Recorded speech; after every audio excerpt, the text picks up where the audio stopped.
Shalom umat yang dikasihi dan mengasihi Tuhan. Berjumpa kembali dalam Sapaan Gembala secara khusus di bulan keluarga ini. Bagaimanakah dengan keluarga yang kita hidupi saat ini?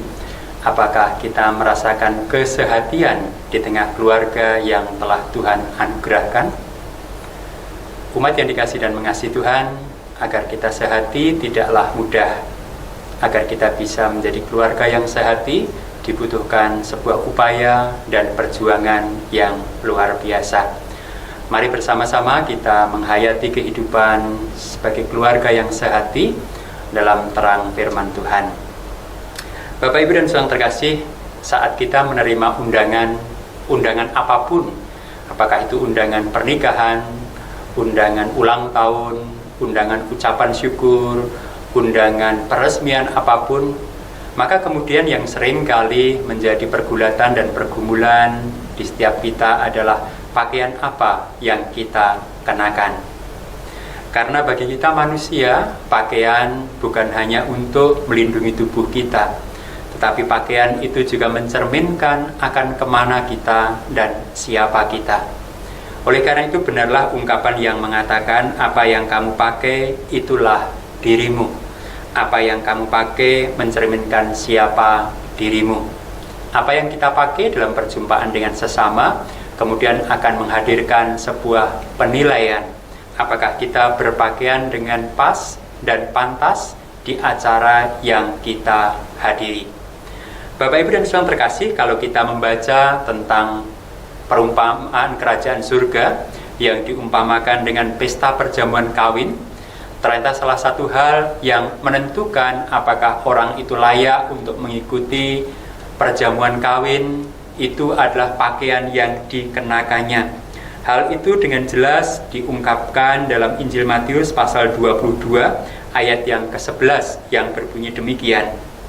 Ketika raja itu masuk untuk bertemu dengan tamu-tamu itu, ia melihat seorang yang tidak berpakaian pesta. Ia berkata kepadanya, "Hai saudara, bagaimana engkau masuk kemari dengan tidak mengenakan pakaian pesta?" Tetapi orang itu diam saja. Bapak, Ibu, dan Saudara terkasih, saltum atau salah kostum bisa terjadi dalam kehidupan banyak orang ketika mereka kurang memperhatikan undangan dan juga sifat dari acara yang akan dihadirinya. Dan salah kostum ini tentu akan menghadirkan sebuah perasaan malu, rasa tidak enak, yang tentu saja kemudian menghadirkan penilaian dari orang yang melihat kita.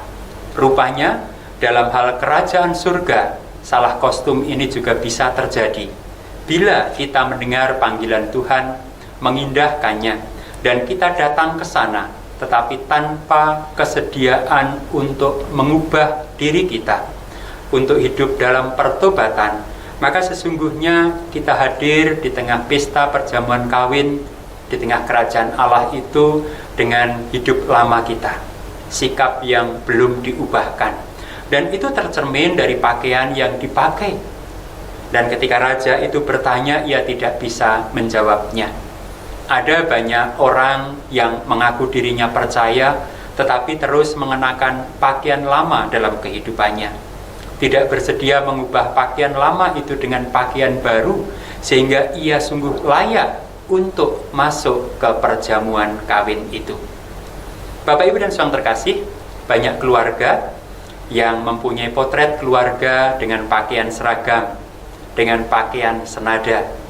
Dan tentu itu menghadirkan sebuah potret keluarga yang indah. Tetapi apakah keluarga itu seindah potret dengan pakaian seragam itu? Tanpa kesehatian, tanpa kesediaan diri untuk menyadari peran, fungsi, dan tugas masing-masing, sesungguhnya potret itu hanya senada di dalam gambar saja. Dibutuhkan kesediaan untuk mengubah hati, menghidupi jati diri dan identitas, sehingga foto keluarga itu bukan hanya indah oleh karena pakaian yang senada dan seragam, tetapi sungguh keluarga itu akan menikmati indahnya kerajaan Allah dalam relasi mereka, dalam kebersamaan mereka, dalam perjuangan mereka, dalam suka duka mereka. Bukankah kerajaan Allah Tuhan inginkan hadir dalam setiap keluarga kita? Jika keluarga kita sehati, maka sesungguhnya pesta perjamuan kerajaan Allah itu senantiasa hadir dan terpancar dalam kehidupan kita. Tuhan berkati. Amin.